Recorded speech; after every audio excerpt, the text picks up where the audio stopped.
collective identity, so when we're talking about collective identity,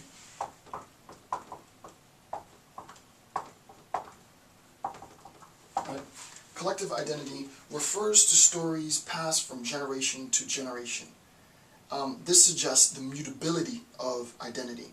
And this notion of the mutability of identity comes from J. Clifford, right? The Predicament of Culture, 21st Century or 20th Century Ethnography, Literature, and Art, right? So Clifford and also Mutability are discussing this idea of the mutability of identity, right? There's a notion that identity is mutable. Right? Identity is mutable. So that when we're talking about collective identity, we're not talking about collective identity as a fixed state of affairs, right? It would be, on this ground, fallacious to assume that collective identity is static. What happens is that the identity of the group is mutable, and that mutability is contingent on, as he says here, is contingent on stories passed from generation to generation.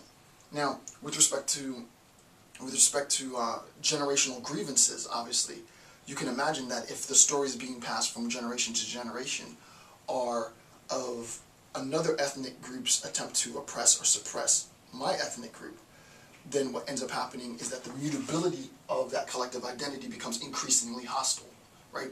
If I heard stories from my mother that this group was trying to kill her mother, and her mother told her stories that the same group was trying to kill her mother, so on and so forth, you can see how there's going to be, this in turn leads to primordialism. I don't want to jump the gun yet, but we see that it's not always the case that this idea of mutability is necessarily a good thing, right?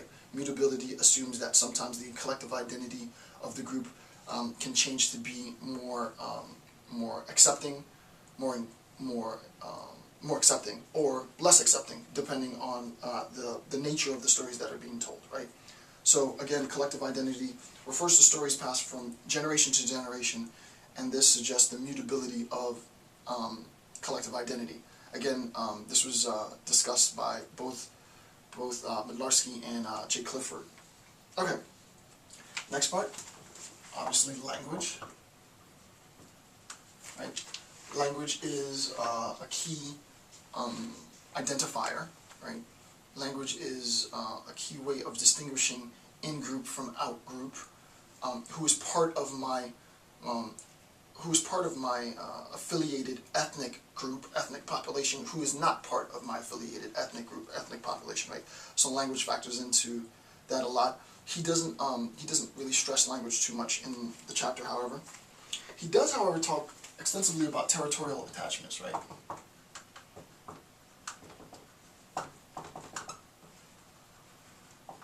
Right, territorial attachments.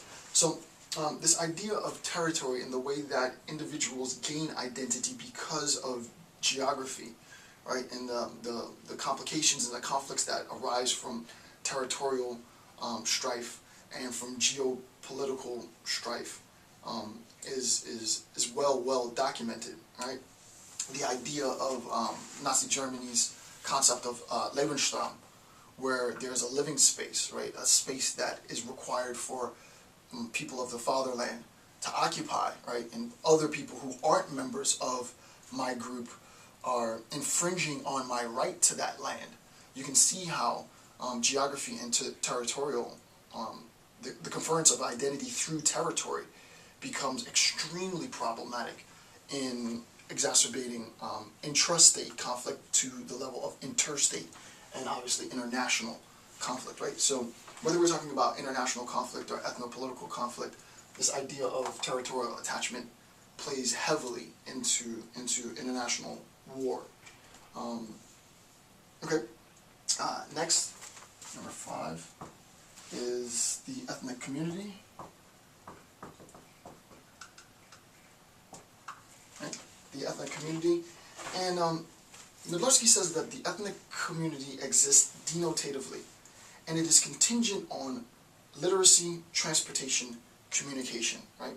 When we're talking about the ethnic community, the existence or the recognition of the ethnic community is known indirectly, right? we recognize the existence of this community through the products, if you will, of communal interaction, right? Some of the products of communal interaction would be literacy, right? Some of the products would be transportation. Some of the products would be communication. Obviously, we can use, in a sense, symbolic interactionist account to make sense of ethnic community and its relation to collective identity. I've already done a multi-part series on sort of identity conference for the individual and the group based on sort of symbolic interactionist account, and that would fit in on many of these levels, but especially on this ethnic community level, right? Because the whole idea of community presupposes this interaction between members within the community. Okay, and then lastly, religion.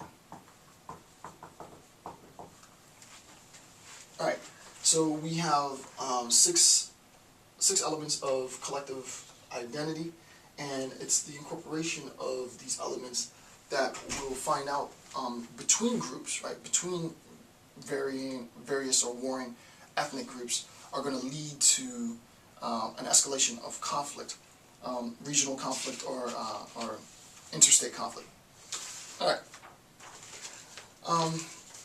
Now specifically, Mutability shifts his focus to ethnic identity and security dilemmas, right? So we're going to try now and look at the relationship between identity, ethnic identity, and the problems that individual groups vying for identity, right, incompatible identities, if you will, how that relates to undermining, destabilizing security. I've written on this recently about how identity and vying for, various political groups vying for identity can fundamentally destabilize the state.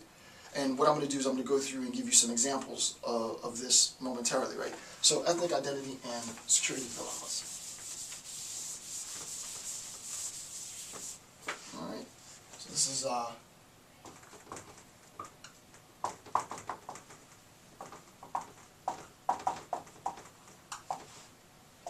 I-T-Y-D-I-L-G-I, sorry, D-I-L-E-M-M. Alright, ethnic rivalries typically result in both groups vying for power, as I just said, right? What ends up happening is we have power, but the power has been, right? Power has been hegemonized, meaning that it's a winner-takes-all approach, right? Winner-takes-all approach. It's not this shared sense or this egalitarian sense of power, right? Power has been hegemonized. It's a winner-takes-all approach, right? If I got it right today. Winner takes all, right? And insofar as I have hegemonized power, it immediately presupposes that there's going to be a segment of the population that's been marginalized, right? Or oppressed, or both, right? Marginalized and oppressed from this power, right? So that the marginalized group doesn't have access to power. So what ends up happening is you have Group A and Group B who are both vying for this power. And it cannot be the case, right? It cannot be the case that both A and B attain this power, right? It's only the case that either A or B will get the power, right? So one person will win and the other person will lose, and vice versa, right? This state of affairs cannot happen.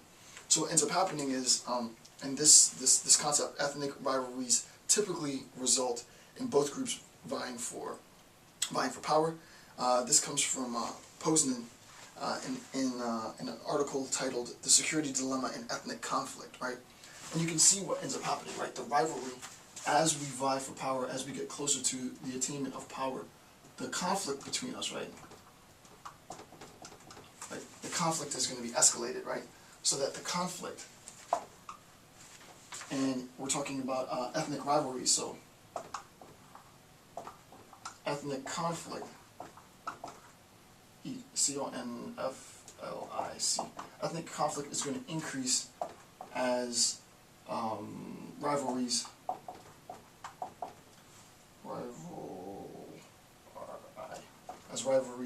attempt to attain power.